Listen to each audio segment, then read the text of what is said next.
Assalamualaikum warahmatullahi wabarakatuh.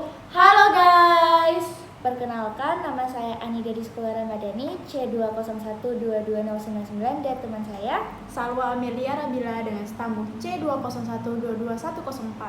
Jadi di podcast kali ini kita akan membahas tentang pesan manakah yang lebih efektif melalui komunikasi verbal atau nonverbal dalam komunikasi bisnis itu sendiri.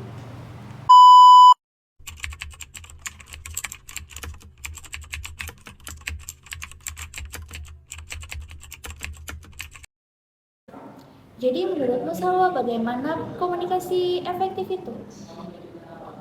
Jadi menurutku itu komunikasi yang efektif terjadi apabila dua orang tersebut saling bertukar pikiran sehingga membuat mereka menghasilkan perubahan dan menjalin hubungan yang baik antara komunikator dengan komunikan.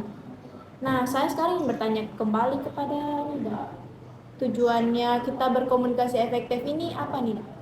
Jadi tujuannya kita dalam komunikasi efektif ini yaitu untuk memberikan kemudahan agar pendengar itu bisa memahami dengan mudah apa yang kita sampaikan atau apa yang kita tulis.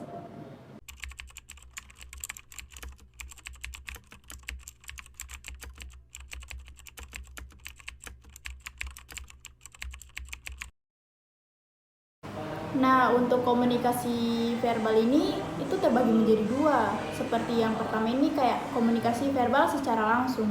Komunikasi verbal secara langsung ini kita kayak bertukar cerita, saling bertatapan, Diskusi, rapat, kerja kelompok, terus juga mungkin seperti belajar di kelas. Nah, seperti itu. Sedangkan untuk komunikasi yang verbal tapi secara tidak langsung seperti kita menggunakan sosmed, berkirim pesan melalui WhatsApp, Email. ya seperti itu. Oh ya. Jadi tadi itu penjelasan singkat mengenai komunikasi verbal. Terus kita akan bahas komunikasi nonverbal.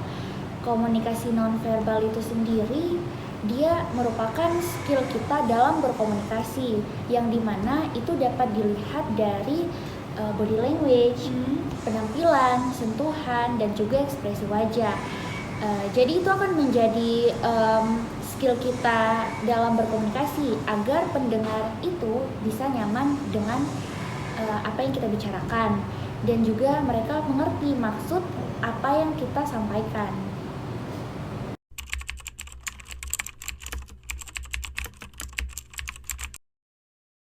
Baiklah, ini dia tips dan trik agar kita dapat berkomunikasi dan efektif. Yang pertama, kita harus memberikan first impression agar orang-orang tersebut nyaman dengan kita.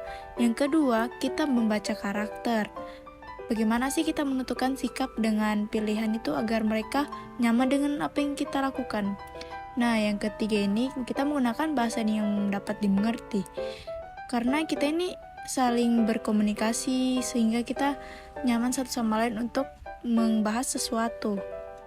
Jadi menurut kami tuh untuk berkomunikasi dengan cara berbisnis itu memang kita bisa tanamkan. Selain itu dalam berbisnis pun kita harus bisa berkomunikasi terlebih dahulu tentunya. Sehingga kunci utama untuk membangun relasi adalah berkomunikasi.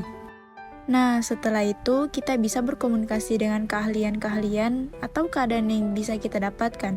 Tentunya akan berjalan dengan sesuai kemampuan kita atau lebih nyambung dan lebih klik dengan apa yang kita rasakan.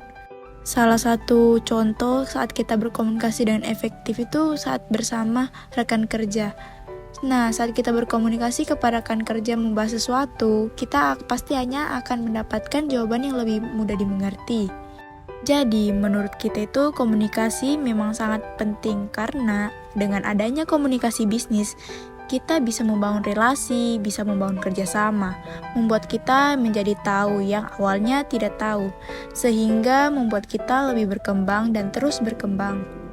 Mungkin itu saja tips dan trik dari kami, semoga bermanfaat bagi kita semua.